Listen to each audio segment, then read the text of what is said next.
స్కామర్లకే mind block అయ్యే range మోసం. టెక్నాలజీలో ఆరితేరిన కొందరు పక్కా ప్లాన్తో చేసిన వైట్ కాలర్ కుంభకోణం.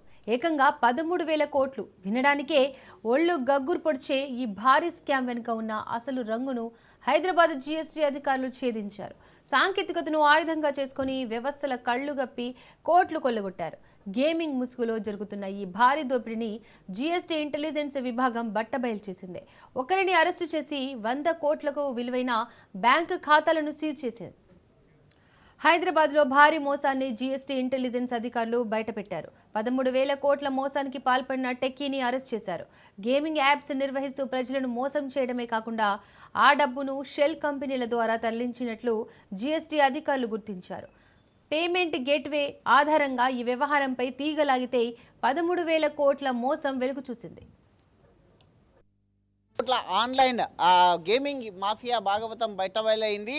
అదేవిధంగా హైదరాబాద్ కేంద్రంగా పనిచేస్తున్నటువంటి భారీ ఆన్లైన్ గేమింగ్ సిండికేట్ను డీజీజీఐ ఎట్టకేలకు బట్టబయలు చేసింది. దాన్ని ఎవరైతే నిర్వహిస్తున్నారో కొంతమందిని అరెస్టులు కూడా చేయడం జరిగింది. ఈ నేపథ్యంగా చూసుకుంటే కనుక మొత్తంగా జీఎస్టీ ఎగవేత, ఫేక్ కంపెనీల సృష్టి, అక్రమ డబ్బు లావాదేవీలతో కోట్ల రూపాయలు ఎగ్గొట్టారనే అయితే మొత్తంగా కూడా తెలుస్తుంది.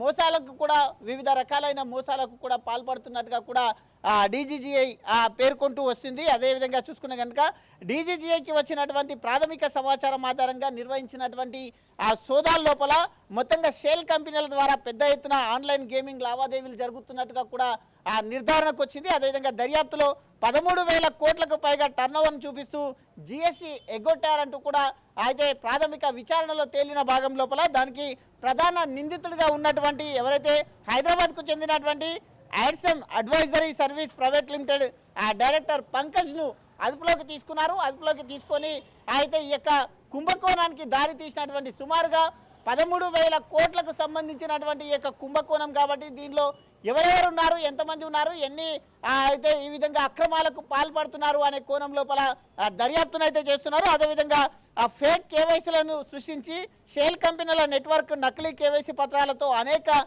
షెల్ కంపెనీలకు ఆన్బోర్డ్ చేసినట్లుగా కూడా తెలుస్తుంది. అనేక నకిలీ పత్రాలు సృష్టించి ఆ యొక్క మొత్తంగా ఈ యొక్క ఉదాంతానికి పాల్పడినట్టుగా కూడా తెలుస్తుంది. కాబట్టి పోలీసులు అదుపులోకి తీసుకున్నారు. అదుపులోకి తీసుకున్నాక పేమెంట్ అగ్రిమెంట్లు, పేమెంట్ గేట్వేలు, ఫిన్టెక్ సంస్థల సహకారం ఈ దానిపైన ఉన్నట్టుగా కూడా అనుమానాలు వ్యక్తం చేస్తున్నారు. అదేవిధంగా ఆర్బీఐ నియంత్రిత సంస్థల తరపున మోసపూరిత వెరిఫికేషన్లను కూడా జరిగినట్లుగా కూడా చెప్తున్నారు. ఇవన్నీ కూడా ఫేక్ ఎన్ఓసీలను తయారు చేసి 1,300 కోట్లు ఎగ్గొట్టినట్టుగా కూడా అధికారులు